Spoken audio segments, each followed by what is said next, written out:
Hey y'all, thanks for joining me. My name is Jennifer with True to You Yoga, and today's WTH bite is going to be how to do Warrior One. It's one of those poses that people find a little bit tricky at times, especially starting out. So we're going to kind of break it down step by step. I'm going to start with my right foot is in front of you. Toes are pointed towards the top of your mat. Your left foot is going to be behind you. Toes are pointed at a 45, so like at 10, 11 o'clock-ish if we had a big clock frame around us. Your left foot can be out to the sides, so you're on like a railroad track. So your feet are on a railroad track. It can be wider, whatever you need for your hips. You will sometimes hear it cued that your right heel is going to intersect with the back instep of your left foot, and your hips are rotating forward in this pose. For me, having it on this direct tightrope kind of line, it helps with, it works your balance, yes, but it also pulls a little and feels not so great in my hip bone here. And you need to pay attention to your body because we're all different. So my hip socket might be a little bit tighter, and then my femur bone might be a little bit bigger, so there's not as much rotation as there would be for someone whose hip socket is a little bit wider, that kind of thing. And you don't want to constantly be shearing at that bone, just not good for later on. So find what works for you, whether it's as a tightrope or as railroad tracks. In this, your hips are yearning forwards towards the top of your mat. Don't be so focused though on yearning forward, like for them being direct on. If they're open some, totally cool. It's up to you, it's your pose. You want it to feel good in your body.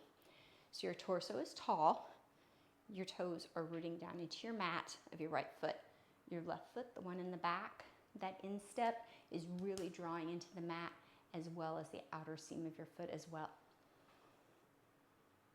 That didn't work. Your torso is tall. So we're not leaning forward, we're not leaning back, we're not leaning to the sides. Find that center.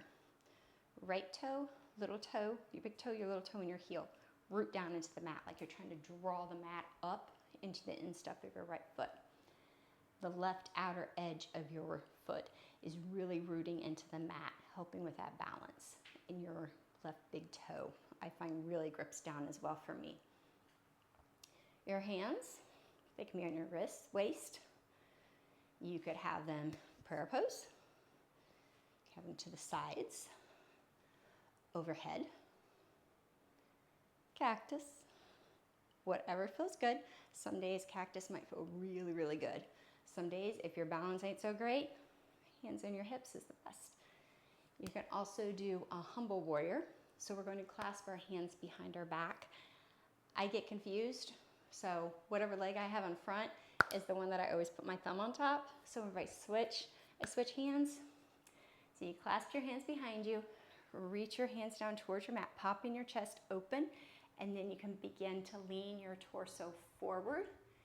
So you're on the inside of your right leg, and your hands reach up overhead behind you, really stretching out your chest area. Now your hands might not come up very far, and that's fine. Depends on how tight your chest is. I will say if your feet are in a tightrope position, this is much more difficult to keep your balance. And slowly lift back up. Release. Your right knee, it can be bent into as much as is comfortable for you.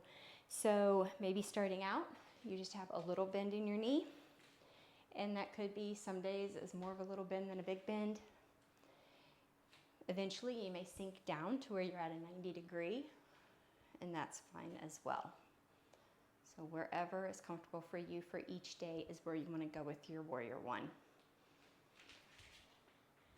And when you're done, you may need to shake it out, especially if you've been standing in it that whole time. If y'all have any questions, though, please let me know. May you always stay true in your intentions, true to your heart's desire, and speak loving truth to those around you. Love you guys.